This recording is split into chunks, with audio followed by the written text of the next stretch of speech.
8.0 in partnership with Google Workspace. Can you tell us some interesting use cases that all of you all are using, researching, some pilot projects, some actual critical applications using, AI going ahead? Dr. Dastidar? Sure. So in the field that we operate in, which is diagnostics, I am a bit skeptical about the applicability of generative AI. But you all have so much data on your hands. Yes, but therein lies the problem, because generative AI learns from the data that we have seen. And can I guarantee that the data I have is equal to the cumulative knowledge of the doctors who have been learning the trade for decades? Therein lies the problem.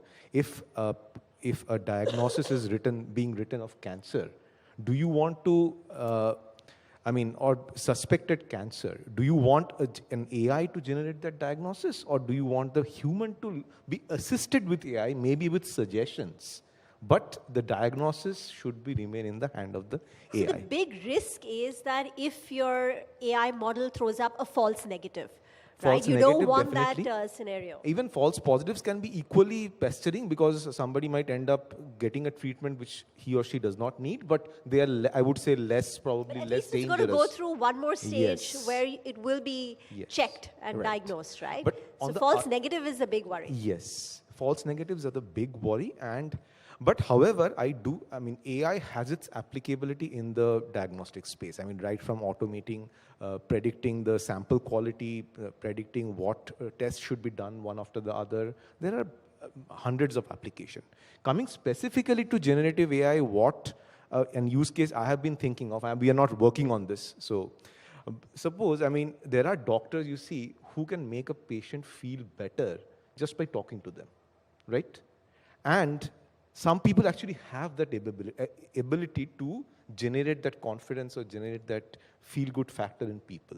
And not everybody has it. And it is a skill which is difficult to learn. I'll probably never be able to learn it.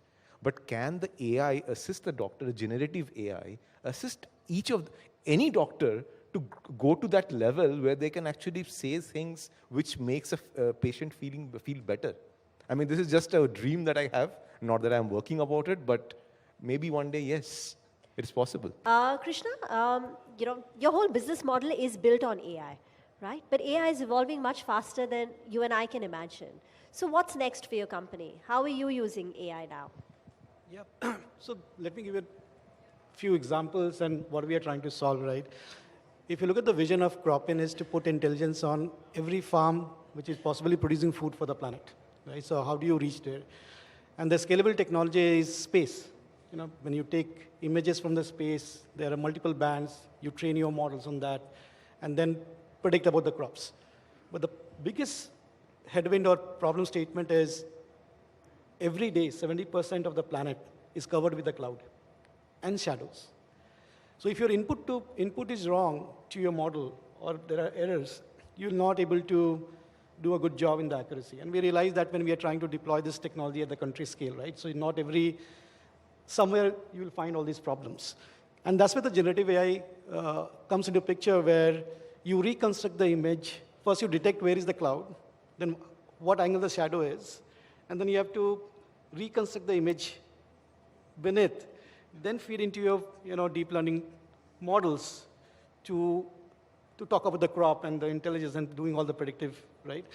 That's it's a kind of architecture you have to build. And that's something called as a foundation model. And the foundation model is you can reconstruct anything using this, right? So you can generalize this to other industries as well. And what we built can also be generalized to other industry. So probably we have been working because we face that problem when we are trying to deploy at the scale. Now the use cases, let's come to the use cases. And I'll give you two examples. So one of the largest CPG company does potato. And using all this technology in the background, we predicted a farm for them, and we were doing it in 5 countries.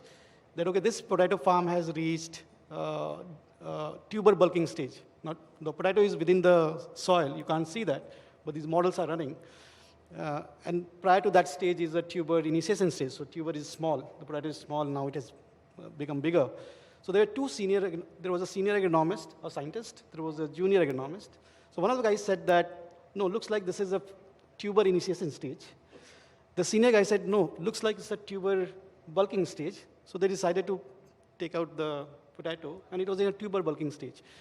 And one of the things we discussed with the senior scientists and everyone, if you can put such kind of intelligence on every farm with an equal lens, right? Even if you're 85% accurate, it's a huge improvement in the way you do. Because if everybody has if I see a farm with my experience, I can have a certain assessment. The senior guy comes in, he will have a certain assessment, right? So there's a lot of gut-based decision, experience-based decision is coming, but can you build science into that? And that's the job we are doing. But let's take example of Ukraine war, right? So there's a wheat shortage, fertilizer prices gone up, energy prices gone up, and the biggest concern for the governments, and we have been working with Nigeria government, where they are the bread eating economy. So they import a lot of wheat because they don't produce wheat in the country. So our job was to figure it out how much wheat country is doing. Can you predict that? Can you tell me how much is the sowing progression? What is the health of those crops in season? And before the maturity, can you tell me what the volume I'll expect so that I can do the forward contract, or I can import wheat at the right time and right amount because the prices has gone up?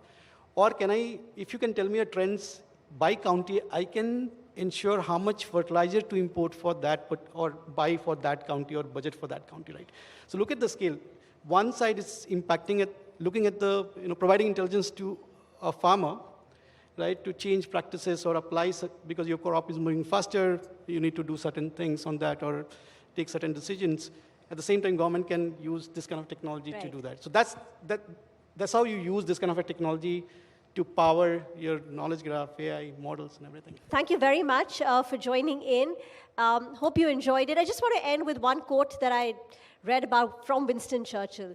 He said, success is not final, failure is not fatal, hope, the courage to continue to move on, that's the key. So I hope we all do our part in making this decade India's Techade. Thank you very much.